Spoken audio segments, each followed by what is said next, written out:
Bonjour à tous, je vous retrouve pour cette nouvelle vidéo qui fait suite à la précédente vidéo qui portait spécifiquement sur le MSFC et sur pourquoi il était important de ne pas se pousser, de ne pas faire d'activité physique intense. Donc pour ceux qui n'auraient pas vu cette première vidéo, je vous la mets en lien de description, allez la voir puisque cette vidéo fait suite à la première. Je les avais tournées en même temps mais comme le format était un petit peu long, je les ai coupées en deux.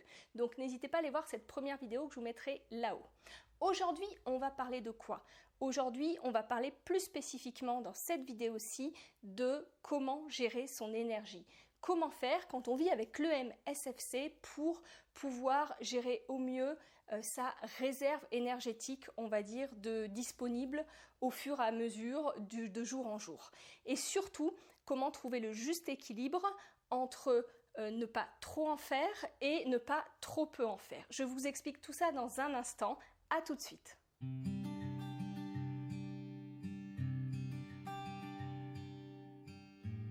Je vous retrouve pour cette deuxième partie de vidéo. Je vous fais une petite transition rapide pour refaire un petit point pour ceux qui auraient vu la vidéo finalement il y a quelques temps et qui se souviendraient plus de quoi je parlais. Dans la première partie donc de cette vidéo, je vous expliquais pourquoi se pousser était toujours une mauvaise idée et pourquoi ça pouvait fonctionner pour d'autres pathologies mais pas pour le MSFC et ce qui se passait réellement dans votre corps.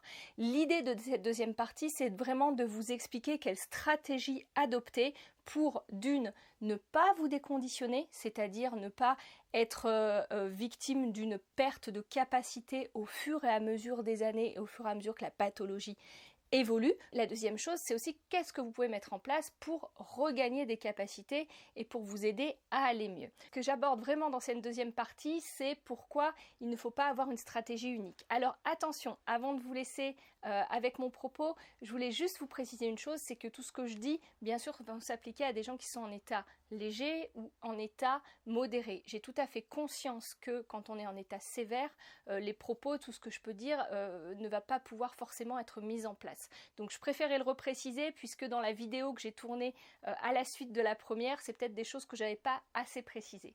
Je vous laisse donc avec le moi-même d'il y a quelques jours qui va vous expliquer tout ça. Au revoir. La première chose, c'est de faire du passing. Le passing, c'est quoi? C'est définir son enveloppe énergétique et de définir finalement les activités qu'on est en capacité de faire dans la journée pour rester dans sa fenêtre de tolérance et justement ne pas activer les systèmes de défense de l'organisme, le mode survie, pour que finalement l'ATP reste bien dans votre cellule et surtout qu'elle puisse se recréer. Sauf que le passing, quelquefois, la difficulté que vont avoir certaines personnes, c'est qu'on va finalement rester dans sa capacité, mais on va avoir des difficultés à agrandir sa fenêtre de tolérance. C'est-à-dire que on va finalement être en capacité de faire certaines choses dans la journée, mais 2-3 ans après, on sera toujours dans la même situation. Alors comment faire pour progresser petit à petit? Je vous précise bien que tout ça c'est de la théorie. Tous les malades ont finalement des problématiques spécifiques, ont des états spécifiques. Donc là, je vous donne des grandes lignes, mais il faut vraiment l'appliquer à chacun, puisque quelqu'un qui est en état sévère ne réagira pas de la même manière que quelqu'un qui est en état léger. Et surtout, quelqu'un qui est en état sévère aura vraiment une marge de manœuvre très, très, très, très limitée. Donc, pour revenir à mon propos, le passing, c'est vraiment quelque chose qui est obligatoire à faire déjà quand on est en état même modéré et sévère, de toute façon on n'a pas le choix, mais même en état modéré c'est bien de le mettre en place et même en état léger pour finalement ne pas au fur et à mesure des années s'aggraver. Par contre là où je voudrais mettre une petite nuance au passing, c'est que pour moi en tout cas de manière personnelle, ma vision des choses, il faut aussi, je pense, pour gérer bien votre énergie, que vous ayez des stratégies différentes en fonction des jours. C'est-à-dire que vous ayez des stratégies différentes en fonction des jours où vous êtes en crash et en fonction des jours où vous vous sentez avoir une énergie entre guillemets à peu près normale, même si vous savez que dans 2 heures vous risquez de vous écraser, mais il faut vraiment mettre des choses différentes en place. Première chose, quand vous êtes en crash, ne vous poussez pas, ça ne sert à rien de vous forcer, ça ne sert à rien, il ne faut pas que vous ayez de toute façon avec cette maladie, il ne faut pas que vous ayez une vision rigide de ce que vous devez faire chaque jour.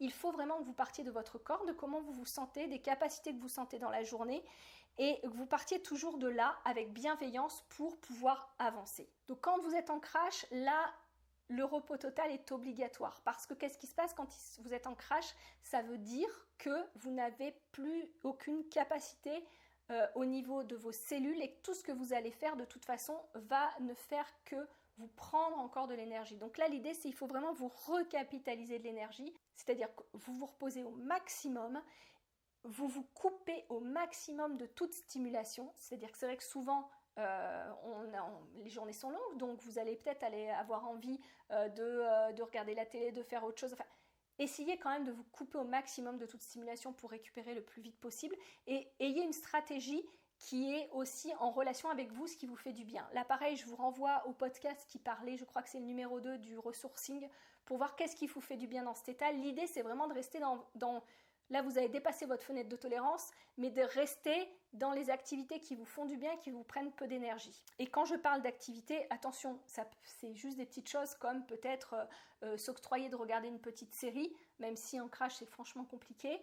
Ça peut être de lire un bouquin, de la même manière, quand on est en crash c'est quand même un peu compliqué, mais enfin, vous voyez en fonction de vous comment vous fonctionnez. L'idée c'est vraiment de récupérer de l'énergie.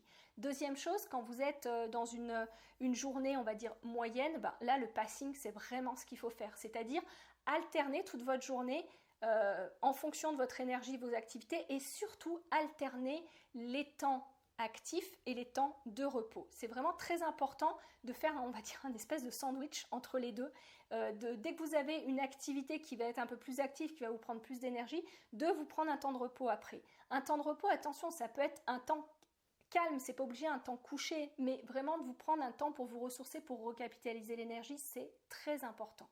Et troisième chose, les jours où vous êtes bien, où vous vous sentez avoir de l'énergie, c'est là où, en général, on a tendance à se dire « Ah bah là j'ai de l'énergie, donc je vais y aller, je vais faire plein de choses et du coup je vais profiter de ma journée, quitte à m'écraser demain, c'est pas grave. » Bah là c'est vraiment la mauvaise idée parce que si vous faites ça, à terme, je peux vous prédire que vous allez aller de pire en pire au fur et à mesure des années. C'est compliqué, mais il faut que vous ayez vraiment une vision, une gestion de votre énergie. Pas vous dire je tiens jusqu'à ce que le corps s'effondre, parce que quand il s'effondre, c'est déjà trop tard, vous avez explosé finalement votre capacité d'énergie et il va falloir repartir de zéro et plus vous allez faire de crash, plus vous descendrez bas à chaque crash. Donc essayez d'éviter au maximum de faire des crashs. Par contre, c'est pas pour autant qu'il ne faut rien faire. Quand vous vous sentez bien, à ce moment-là, ayez le même principe, c'est-à-dire dites-vous, essayez petit à petit de faire des activités que vous n'avez pas l'habitude de faire, peut-être qui ne sont pas forcément coûteuses en énergie, mais que vous n'avez pas l'habitude de faire, qui vous font du bien, mais qui sont entre guillemets nouvelles. Pourquoi? Parce que l'hormèse, elle est toujours là, même si vous ne la voyez pas, et ça donnera une petite contrainte à votre corps pour finalement pouvoir développer une nouvelle capacité. Et surtout quand vous êtes dans cette fenêtre de tolérance, dans ce moment où vous avez encore assez d'énergie et où vous n'avez pas mobilisé les systèmes de défense, attention, je précise que ça ne s'applique pas aux gens qui sont en état sévère, que là je parle plus des gens qui sont en état modéré. Quand vous êtes encore dans cette fenêtre de tolérance, c'est là où vous avez des capacités d'hormèse qui sont encore un petit peu présentes. Et les capacités d'hormèse viennent du fait que la neuroplasticité peut s'activer, que l'apprentissage peut s'activer. Dès que vous sortez de la fenêtre de tolérance, aucun apprentissage n'est possible. Il faut le savoir, c'est-à-dire que le cerveau se met en mode arrêt et vous ne pouvez pas apprendre. Donc ça ne servira à rien de faire des choses à ce moment-là. Donc l'idée, c'est vraiment de profiter de cette fenêtre-là et de ce moment-là pour faire des nouvelles activités qui, certes, ne sont pas forcément faire du sport ou quelque chose de coûteux ou quelque chose de physique, mais faire une petite activité douce qui est nouvelle mais qui va stimuler finalement tout ce qui est facteur de croissance aussi dans votre cerveau et qui va vous permettre petit à petit de récupérer. Parce qu'en faisant ça, petit à petit, vous verrez qu'il y a des activités que vous ne pensiez plus être en capacité de faire, que vous pouvez refaire à petite dose.